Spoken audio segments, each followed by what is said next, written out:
Olá, eu sou Flávia Carvalho e nesse vídeo a gente vai continuar falando do Mexilon e mais especificamente sobre a crise colinérgica. Antes eu quero agradecer ao Murilo porque ele no comentário do vídeo anterior nos lembrou da insônia, que é outro sintoma que às vezes é atribuído ao uso do Mexilon. Mas isso é muito difícil da gente localizar, porque normalmente as pessoas que têm miastenia usam corticoide. E o uso prolongado do corticoide causa insônia, pode causar insônia. Não é que causa, mas pode causar. Eu passei a ter problemas com insônia quando eu comecei a usar o corticoide por um longo período e doses muito altas. Então eu inchei e comecei a ter outras coisas também, mas a insônia. O que é complicado na miastenia, porque você tem a insônia, mas você está cansado, você quer dormir, você precisa descansar e não consegue. Quando eu fui a uma ortomolecular, a uma médica, né, para fazer exame de sangue, ver como estavam as minhas taxas por causa da vitamina D, ela me deu uma dica, porque ela não ia me passar nada para coisa de dormir, enfim, até ter os exames, os resultados, coisas naturais, né, gente? Ela me deu uma dica para eu usar uma venda nos olhos durante a noite. E eu vou dizer para vocês que isso me ajudou muito, resolveu o meu problema de insônia. A mim, né? Ajudou para mim. E ela deu uma explicação que quando você usa a venda, você corta a entrada de luz e aumenta a produção de um determinado hormônio que ajuda pra gente dormir. Comigo deu muito certo, então fica aí a dica. Mas vamos falar da crise colinérgica. Obrigada, Murilo. O que é a crise colinérgica, né? A crise colinérgica, ela é causada por quando a pessoa está com altas doses, com uma quantidade muito alta de anticolinesterase no corpo. O Mexilon é um tipo de anticolinesterase. Quais são os sintomas? O que a pessoa sente numa crise colinérgica? É muito variado, tá? Algumas pessoas sentem mais umas coisas, outras sentem outras, enfim, é muito variado. Mas de forma geral, a pessoa fica com diarreia, com dor abdominal, ela fica com salivação excessiva. Lembra lá dos sintomas? Parecido, né? A salivação excessiva, ela fica com urgência urinária, ela tem distúrbios visuais, perturbações visuais, fica com mais dificuldade para enxergar. Palidez, isso é bem importante, assim, porque a pessoa tem a palidez. Suores frios, a pessoa sente frio. E como eu disse, não é todo mundo que sente igual, né? Esses são os sintomas de forma geral, assim. Eu já conversei com gente que teve crise, que teve uma coisa e não teve outra. Muito esporadicamente a pessoa tem contrações musculares na língua, nos ombros, no pescoço e nos braços. O grave da crise colinérgica é que a pessoa pode ter arritmia cardíaca e ela começa a ter dificuldade para respirar. E isso pode levar a uma parada cardíaca, né? É perigoso, não é brincadeira. E o que acontece quando a pessoa tem a crise? Bom, você está sentindo todos esses sintomas, você está ficando com falta de ar, não sei o que, é hospital. Quando chega no hospital, se é uma crise colinérgica, excesso de Mexilon, excesso de anticolinesterase, os médicos administram um remédio que se chama atropina. A atropina é para cortar o efeito do anticolinesterase, cortar o efeito do Mexilon. E aí entra a grande questão. A crise colinérgica, ela é o que a medicina fala, ela mimetiza a crise miastênica. O que é mimetizar? É imitar, né? Ela tem todos os sintomas de uma crise miastênica. Então, quando a pessoa chega no hospital, o médico não sabe o que a pessoa está tendo. se está tendo uma crise colinérgica ou se está tendo uma crise miastênica.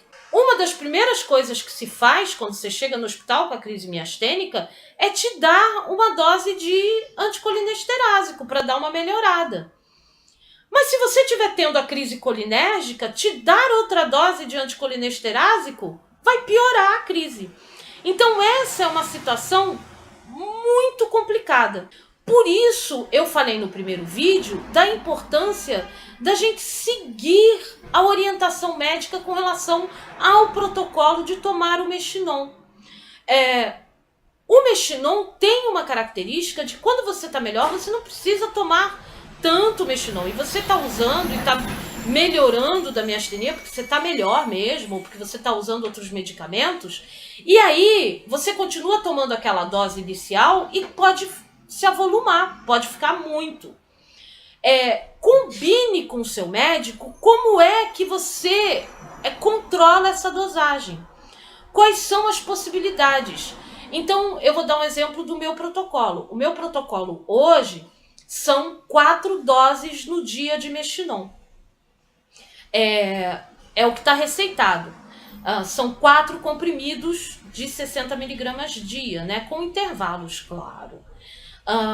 Só que a minha médica já me orientou, e eu conversei com ela, no dia que eu tô melhor, eu posso ficar em 3 doses. No dia que eu tô melhor, eu fico em 2 doses. Mas isso não é da minha cabeça. Isso é uma conversa com o médico e uma combinação.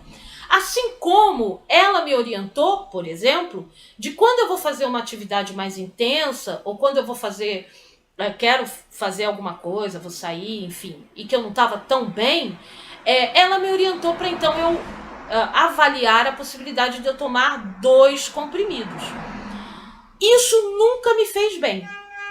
Eu fiz isso uma vez e eu falei para ela, olha, não me faz bem tomar 2 comprimidos. Eu não melhoro, eu pioro, eu fico logo com muito tremor. E eu sei que aí já não é da miastenia, é do excesso do Mexinon. Então, combine, converse com o seu neurologista. Seja chato. Fale com ele, peça a orientação dele em relação a isso. Com relação às doses de Mexinon, existe uma portaria, vou olhar minha cola aqui, portaria 1169, de 19 de novembro de 2015. Foi a última portaria do Ministério da Saúde sobre o protocolo para o tratamento da miastenia. E ele fala o seguinte com relação ao Mexinon, né, que é o brometo de piridostigmina. A piridostigmina é usado na miastenia, é usual, né? O miastênico usa. E a dose dos adultos é entre 30 e 60 miligramas a cada 6 horas, a dose inicial. A dose para crianças é 1 miligrama a quilo. A portaria vai dizer que você tem que ajustar isso à medida que houver o controle da doença. Por isso que eu estou dizendo, fala com o médico, né? E você tem que ajustar quando reduz os sintomas. Se os seus sintomas estão reduzindo, é preciso você reduzir a dose de Mexinon. E isso precisa ser conversado com o seu médico. A portaria vai dizer também que a maioria dos adultos precisa de 60 a 120 miligramas a cada 4 ou 6 horas. E a portaria vai estabelecer uma dose máxima de 720 miligramas dia, por conta, e a portaria fala, de crise colinérgica. Então a portaria vai dizer que é de 40 a 60 miligramas a cada 4 e 6 horas, e 720 miligramas dia no total, por causa do risco da crise. Eu conheço pessoas que usam protocolos absolutamente diferentes, que tomam muitos comprimidos em 2 doses diárias. Existem outros protocolos, isso é uma orientação do Ministério da Saúde geral para os médicos, né? Mas existem médicos que assumem outros protocolos, baseados em estudos de caso. Eu não estou dizendo aqui que um protocolo diferente desse da portaria, ou diferente do que o que eu utilizo, que a minha médica utiliza, está errado.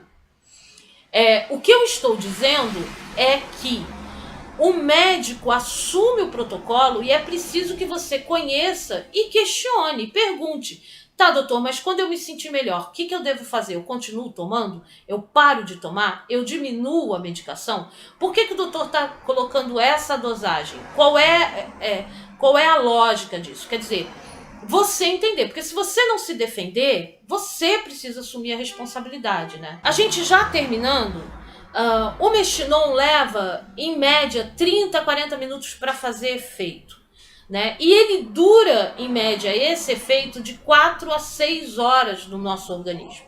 E aí eu perguntei, né, para médicos, como é que isso funciona? Ele leva esse tempo para fazer efeito. Eu tomei. Eu só vou tomar daqui 6 horas. Se ele está fazendo 4 horas de efeito, como é que fica essas 2 horas? Bom, se você não está precisando, se você está descansado, você está bem, por que a angústia de tomar? Né? Você tem intervalos para fazer.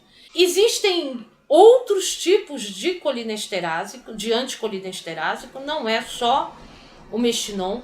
O Mestinon, ele leva essa média de tempo de efeito, então são 30 minutos para começar o efeito, 30 a 40 minutos, e dura de 4 a 6 horas, porque ele é considerado um anticolinesterásico de média duração. Existem outros. A minha médica, por exemplo, já me receitou um outro anticolinesterásico de rápida duração.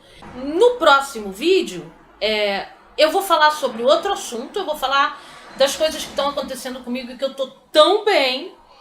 Depois a gente volta, então, a falar do Mestinon e dos tipos de anticolinesterásico, como eles funcionam, e depois os tipos de miastenia e os efeitos que eles têm, tá? Mas antes eu vou falar um pouco para vocês sobre o que está acontecendo comigo. Também quero colocar um vídeo da minha rotina, que é algo que eu fiquei devendo, sobre como eu vou para o trabalho, como que eu me organizo, como é o meu dia a dia. Então eu vou intercalando aí os vídeos, mas a gente ainda tem 2 vídeos para falar do Mestinon que vão aparecer nas próximas semanas. Se cuida, fica bem. Muito obrigado por você ter assistido. Um grande abraço e até o próximo.